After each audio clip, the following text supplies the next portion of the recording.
ભરૂચના કુકરવાડા ગોકુળનગર વિસ્તારમાંથી લગ્નનો વરઘોડો પસાર થઈ રહ્યો હતો। તે દરમિયાન ફોરવ્હીલ ગાડીના ચાલકે વરઘોડાની ભગીને હોર્ન વગાડી સાઈડ પર કરવા મુદ્દે કારમાં સવાર અને ચાલક સહિત વરઘોડામાં રહેલા લોકો સાથે બોલાચાલી બાદ મોટું ધીંગાણું થતા પોલીસ તંત્ર દોડતું થયું હતું અને પોલીસે ઈજાગ્રસ્તોને સારવાર અર્થે ખસેડી બંને પક્ષોની ફરિયાદ લઈ કાર્યવાહી શરૂ કરતા આદિવાસી લગ્નના વરરાજા સહિત अन्य 12 લોકો સામે ફરિયાદ દાખલ કરી આરોપીઓને જેલ કસ્ટડીમાં મૂકતા જ આદિવાસી સમાજના લોકો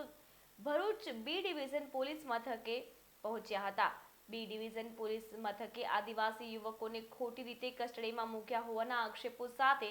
આદિવાસી સમાજના આગેવાન ડેડિયાપાડાના ધારાસભ્ય ચૈતર વસાવા, ભાજપના પ્રમુખ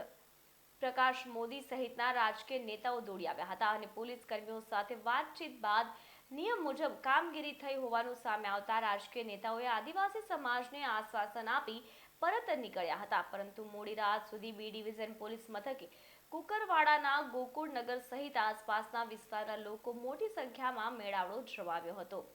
ગઈકાલે કુકરવાડાના ગોકુળનગરમાં જે બે પાર્ટી વચ્ચે જે ઝઘડો થયો હતો, હિન્દુનો વરઘોડો હતો અને એમાં વસાવા લોકોનો વરઘોડો હતો અને એમાં સામે મુસ્લિમ પક્ષ તરફથી હુમલો કરવામાં આવ્યો, પથ્થરમારો થયો। એના સંદર્ભમાં બધાની રજૂઆત હતી એટલે અત્યારે હું બહારથી ભરૂચની બહાર હતો, ભરૂચ જિલ્લાની બહાર, તો હમણાં સીધો જ અહીંયા આવ્યો છું અને આ પરિસ્થિતિ જોઈ બધાને જે કંઈ બી અહીંયા ટોળા ભેગા થયા હતા પોલીસ સ્ટેશન પર, તો એ લોકોને રવાના કર્યા છે અને સમજાવ્યા છે કાયદાની રીતે કામ કરશે। હું દીપિકાબેન મિસ્ત્રી કાલે જે ઘટના બની ને એમાં અમારા છોકરાઓનો કે અમારા ભાઈઓનો કોઈ વાંક હતો। હાથે કરીને 1 વાગે એ ભાઈ ગાડી લઈને આવ્યા। અમારા છોકરાઓએ આ લગ્ન પ્રસંગમાં અમારા ગોકુળનગરની નવી નગરી જ્યારે પણ કોઈ પ્રસંગ હોય, કોઈ ભંડારો હોય, કોઈ પણ પ્રસંગમાં એ લોકોને બસ એવું છે કે આ લોકોને હિન્દુઓનો તહેવાર થવો ના જોઈએ, કે હિન્દુઓનો પ્રસંગ ના થવો જોઈએ, બસ એક જ એ લોકોનો એ નિયમ છે। અને જ્યારે હોય ત્યારે એ લોકો હેરાનગતિ કરતા હોય, તેમાં હું તો ખુલ્લેઆમ કહેવા માંગુ છું કે મુશ્તાક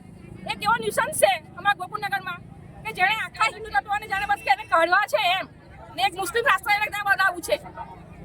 કાલે છોકરાઓએ જગ્યા આપી, એ ફોરવી લઈને આવ્યો એનો છોકરો, જગ્યા આપી છતાં પણ એ દીકરાને બસ તારી ભાગ્યા હતા। તો આવી લાગે કેમ ભાઈ એ ગાડીઓ સવાતા રાખવાના હોય, કઈ રીતે એ લાવતો સભા લઈને આવે। હું એવું કહું છું જ્યારે પણ આટલા બધા મસ્જિદો પર ભૂંગળા વગાડીએ છે, છોકરાઓ નાયરો કરીને આવે, છોકરાઓ ભણવાવાળા ભણતા હોય, એ લોકોને જ્યારે હોય ત્યારે બસ એટલી હતી પોલીસ તંત્રને પણ અમે લોકોએ અરજી કરી છે વારંવાર, પણ એ પોલીસ તંત્ર કોઈ એક્શન લેતું નથી। ખબર નહીં શું ખબર એ લોકોને પૈસા ખાવામાં આવે છે, અમે તો એવું વિચારીએ છીએ હવે કે પોલીસ તંત્ર સહકાર મળતો નથી। ભાજપની સરકારની સત્તા પણ અમને એવું લાગે છે કે અમને કોઈ સહકાર નથી મળતો ને પોલીસ તંત્ર પણ જરાક પણ નહીં। કેટલી વાર અમે અરજી કરી છે પણ એના ખિલાફ વસ્તુ કોઈ એક્શન લેતું હા અમે લઈશું, એક જ વાત આજે પોલીસ ચોકી રાત્રે આવવાનું કારણ શું? આવવાનું કારણ એ હતું કે કાલે એ લોકોને અહીંથી જામીન આપીને છોડી દીધા ને અમારા છોકરાઓ કોઈ લડવા ઝઘડવાના નહોતા, સામેથી કોઈ દાદાગીરી કરે ને પોતાની સેલ્ફ પ્રોટેક્શન માટે તો કોઈ તો હાથ ઉઠાવે કે ના ઉઠાવે